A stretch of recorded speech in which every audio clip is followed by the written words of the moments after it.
Welcome, Georgia. Thank you for joining me today. So, Georgia, you were a dancer in Footnote from 2017 to 2019, partway through 2019. Yep. But your connection to Footnote started beyond or ahead of your time as a company dancer. Yeah, so I was in the Deirdre studios, the Footnote studios from Little E, very little. And I remember just kind of arriving to dance classes after school and being like, what are these adults doing, like dancing all day? And turns out that was Footnote, so I kind of knew, of this presence for a while. And it was in high school, I think, that I watched my first Footnote show, which was Colt. Oh, wow. Yeah. And I was like, well, that was a strong start. Game changer. I was like, what is that? I want to be in that. So, thinking about your time in the company, I would love to talk about some memorable works for you. What's a couple or one? Maybe focusing on process. Yeah. I think almost like bookending those 3 years, starting with Emma in Switzerland. That was like amazing for just our first Emma Murray to dot over to Switzerland. And that process was just incredible because I feel like just come out just straight out of dance school and everything had always been so like hard and fast, and for the first time we were just like, there was like breath in the room, and there was like, it just felt like true collaboration, and really explorative and really just really fascinating process, with how much time we spent in each thing. And because it was about transformation through repetition over duration. So that was like mirrored by the actual process. And then also on that same trip actually with Josh Rutter, I remember just loving the ideas that we were exploring in that. In Berlin. Oh my gosh, it was an amazing year. I remember Josh wanting to figure out if you could fall asleep standing up. So we went and had a massive feed for lunch and a beer. As much as we could. And then closed all the curtains and turned the lights down, and we're like, can you fall asleep standing up? Yeah. Which Fale did. I think we found a way. Yeah, we were like all leaning, we found a way to like counteract her balance and all lean in on each other. I remember falling asleep for a moment with my arm up. And I woke up to my arm dropping. So it worked. But that work was also very, very different, probably to anything you'd ever done prior. And that work we did just in the galleries, It was based off the original work that he made on the 2016 company, and it was called Tomorrow After All, which is a very cinematic title.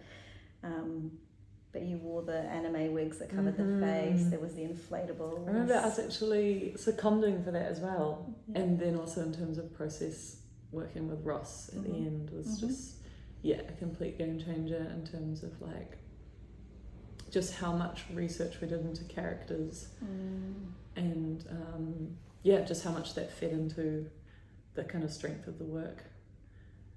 What was your character for you? Because I have what I think from the outside, but for you on the inside, what can you recall?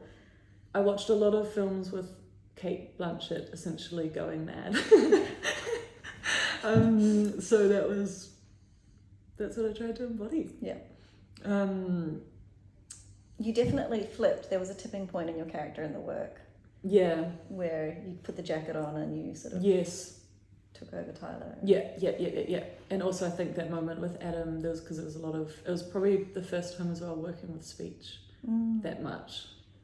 And working with Adam, there was that moment of like where we were like mirrored and kind of like becoming the same person. Yeah. I'm like, oh, you're me, you're you, I'm you.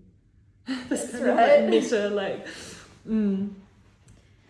What was the very first movie you watched with Ross? I remember we watched, I don't know if it was the first one, but the most intense one that I remember was Mother. Yes, that's right. Oh my god, I was actually thinking about that again a couple of days ago, and I was like, I'd love to see it again. Yeah.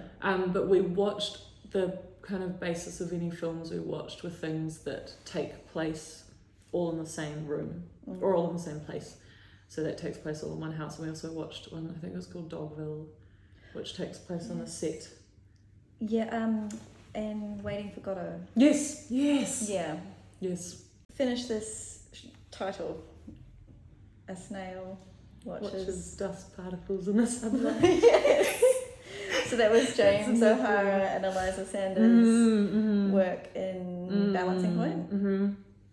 That was beautiful. That felt like a really special process. That was really beautiful. I think as a company, the five of you really unlocked a really beautiful way of moving together. Yeah, there was such a cohesion. And I think that was in the work. Like there were those long sectionals that were constantly feeding in and out of one another. And and that was so special because it was obviously it was about Wellington, it was about home.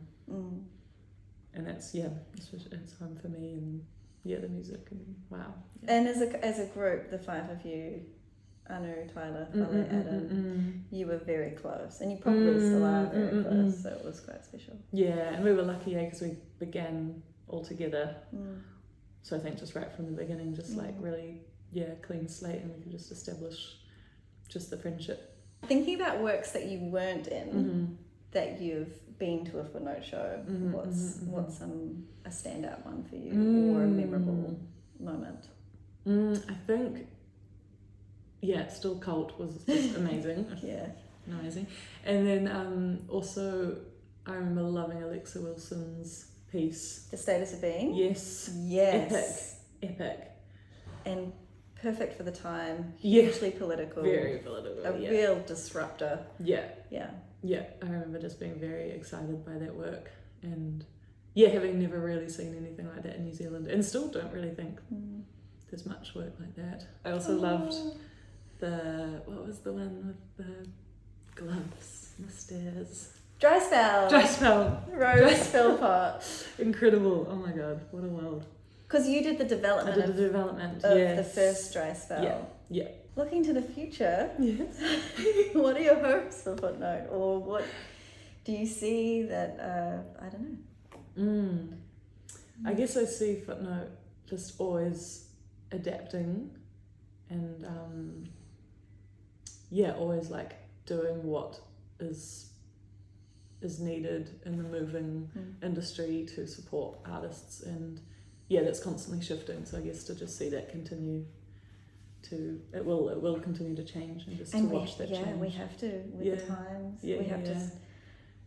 And already just in that small amount of time, which it's just a few years since I was there, it feels like a completely different template and way of working.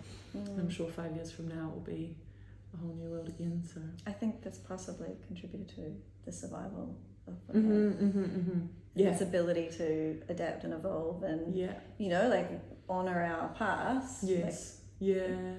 But all not be tied down to it, so that we can keep evolving. Is there anything that you can speak to that helped, or looking at where you are now and what your time at Footnote did for your career? I feel like just the sheer variety of practices and modalities, and just processes, and even down to Choreo Lab, how many people we workshopped with.